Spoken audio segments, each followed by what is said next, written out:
क्या आपने कभी ऐसा महसूस किया है कि आप किसी से मिले और उसे देखकर ही एक आकर्षण महसूस करें? इससे फ़र्क नहीं पड़ता कि वो आकर्षण कैसा है। यही मैग्नेटिक प्रेजेंस इंसान के उस इनविजिबल एनर्जी को दर्शाता है जिसे कहते हैं ऑरा।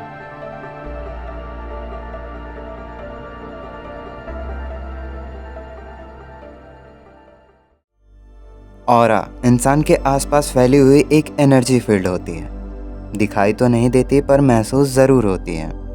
ऑरा सिर्फ इंसानों में ही नहीं बल्कि हर वो लिविंग थिंग्स, जगह और चीज़ों के आसपास होती है। ऑरा को दूसरे शब्दों में आप वाइब भी कह सकते हैं, क्योंकि इन दोनों में ज़्यादा अंतर नहीं होता। जैसा कि अगर किसी इंसान से आप मिलें और उसके सोशल अपीयरेंस, एक्शंस, बिहेवियर और बाकी चीज़ों को आप नोटिस करें तो वो इंसान एक अलग वाइब देगा। और यही वो वाइब होती है जो उसके ऑरा को डिफाइन करती है। ये चीज़ आप पर भी लागू होती है। जैसे आप दूसरे का ऑरा देख सकते हैं, वैसे ही आपका ऑरा दूसरों को भी दिखाई देगा। ऑरा किसी भी इंसान के फिजिकल, मेंटल, इमोशनल और सोशल स्टेट के रूप में दिखाई देता या आभास होता है। यह सिर्फ एक इनविजिबल एनर्जी फील्ड नहीं है, बल्कि ये वो है जिसमें कोई और किसी की कॉन्शियसनेस पहचानने की कोशिश कैसे करता है, या दूसरे लोग किसी व्यक्ति की आंतरिक दुनिया को कैसे देखते हैं। यही इंसान के ऑरा पर निर्भर करता है। क्योंकि ऑरा एज अ वाइब हम उसके body language, facial expression, posture और उसके टोन ऑफ वॉइस से उसके इमोशंस और पर्सनालिटी जान सकते हैं। आपने फर्स्ट इम्प्रेशन का नाम तो सुना ही होगा, जिसमें किसी भी इंसान के मूड, कॉन्फिडेंस और खुलेपन के बारे में हमारा सबकॉन्शियस जजमेंट होता है। आप सिर्फ उसके वाइब से जान सकते हो कि वो इंसान कैसा है। और कहा भी जाता है कि first impression is the last impression, या दूसरे शब्दों में कहूँ तो first impression is the best impression to impress someone. क्योंकि ये इम्प्रेशन एक रियल वाइब देता है जो काफ़ी हद तक ऑथेंटिक लगता है, जो उसके ऑरा को भी मैच करता है। फ़र्क नहीं पड़ता कि उसका अपीयरेंस कैसा है, उसका ऑरा अलग होगा, क्योंकि उसमें से एक अलग वाइब आएगी। और ये वाइब हर इंसान के अलग अलग इमोशन पर डिपेंड करता है। वो इमोशन कैसा भी हो सकता है, खुशी, दुख, तकलीफ़, उदासी, डिप्रेस्ड या अकेलापन।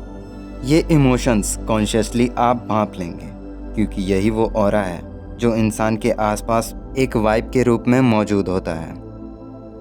वहीं ऑरा एज इमोशनल स्टेट देखें तो किसी इंसान का ऑरा उसके मूड पर डिपेंड करता है, और ये इस बात पर निर्भर करता है कि वो दूसरे का ऑरा और दूसरे उसका ऑरा किस कॉन्शियस वे में देखते हैं या महसूस करते हैं। क्योंकि अक्सर देखा जाता है कि अगर कोई इंसान पॉजिटिव है तो उसके आसपास का माहौल भी पॉजिटिविटी से भरा होगा, और इसी के विपरीत अगर कोई इंसान के इमोशंस नेगेटिव हैं तो उसके आसपास का माहौल नकारात्मक हो जाएगा।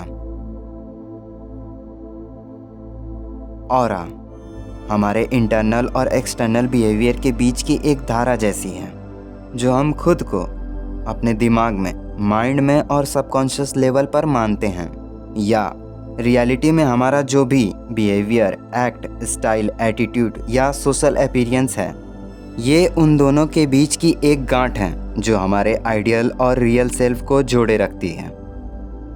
हर इंसान का ऑरा ऑथेंटिक और यूनिक होता है, जो टाइम और स्पेस में एक अलग प्रेजेंस देता है। वहीं हर इंसान का एक अलग और यूनिक ऑरा होता है। ये ऑरा ही है जो लोगों को इन्फ्लुएंस करता है और इंसान के मोरल्स और एथिक्स को प्रभावित करता है। Aura as a social influence देखें तो उसका प्रेजेंस करिश्मेटिक वे में देखा जा सकता है। आइडिया ऑफ करिश्मा ऑरा के उस कॉन्सेप्ट को दर्शाता है जिसमें किसी इंसान का करिश्मा अट्रैक्टिव और पावरफुल लगता है। ये प्रेजेंस कॉम्बिनेशन होता है body language, tone of voice और उस एनर्जी का जो ऑरा को इंस्पायर करता है। ऑरा एज एनर्जी ये सभी चीज़ों में मौजूद है, क्योंकि सभी चीज़ें सोर्स ऑफ एनर्जी हैं। चाहे भले ही वो एनर्जी वीक हो या स्ट्रांग हो, इससे फ़र्क नहीं पड़ता। किसी चीज़ को देखने पर हमारा जो इम्प्रेशन होता है वही ऑरा है। मैं यहाँ सिंपल वाइब की बात नहीं कर रहा हूँ, क्योंकि इसमें इंसान का परसेप्शन मान लेता है कि वो इंसान कैसा है। क्या वो डरावना है या वो स्मार्ट हो सकता है, ये उसका ऑरा ही आपको स्ट्रांगली फील करवा देगा।